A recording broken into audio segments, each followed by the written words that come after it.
You know that there is today a whole genre. I myself have some 5-6 volumes of, that's interesting, not short stories, but real serious historians writing alternative scenarios. Conservatives can act out all their fantasies. One of the most popular is, what if the German High Command would not make a deal with Bolsheviks and allowed Lenin in 17 to pass through Germany? Then they have all this dream, Russia would be a happy Tsarist capitalist country, no October Revolution and so on. It's nonetheless, it's a very modern feeling in the sense of what Walter Benjamin and others wrote about.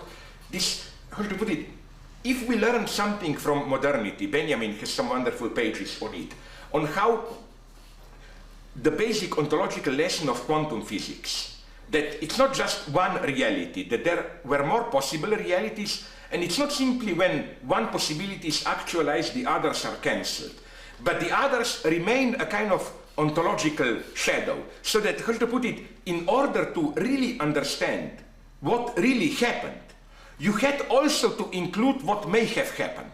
I think that this is the true explication of fascism, as good communists knew it, that fascism is always a sign of a revolution thwarted. Where there may have been a revolution, there was fascism. It's not simply fascism. Fascism is paradoxically a good sign turned bad. It means it could have happened, but it was thwarted. And this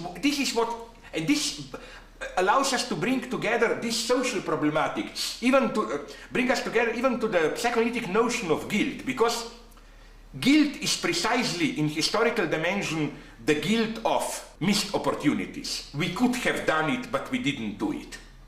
So we can speak in this sense of a collective guilt, not in the naive sense, all Germans are guilty, but you are guilty for missing the opportunity. This idea of fragility, or to put it in Kierkegaard terms, to see that with what happens in its possibility. Because the usual historiographic wisdom is, whatever happened, happened. While we were part of it, we thought we are free. Retroactively, we can see it was a necessity. If there is a lesson to be taught from Hegel and his big critic Kierkegaard, but they are here, I think, much closer, is that on the opposite, when you are part of it, you think you are just following a necessity. What a true historiography does is to reintroduce possibility into what happened, to see what happened as one of the possible outcomes. For example, I'm tempted to see even in this way my own and of my collectivity trauma, the post-Yugoslav war of the early 90s. It wasn't necessary. We can now clearly isolate 4 or 5 points where it could have been easily prevented. For example, I claim already at the very beginning, 1991, a little bit stronger pressure on the West, on Milosevic, to stop playing with that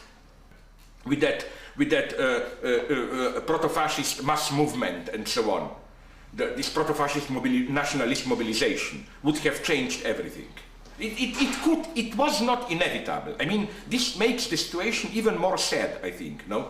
But that's maybe the main lesson today, that we should humbly accept the fragility. Nein, keine Pause, sondern ich brauche theoretisch eine Kastration. Cut it short.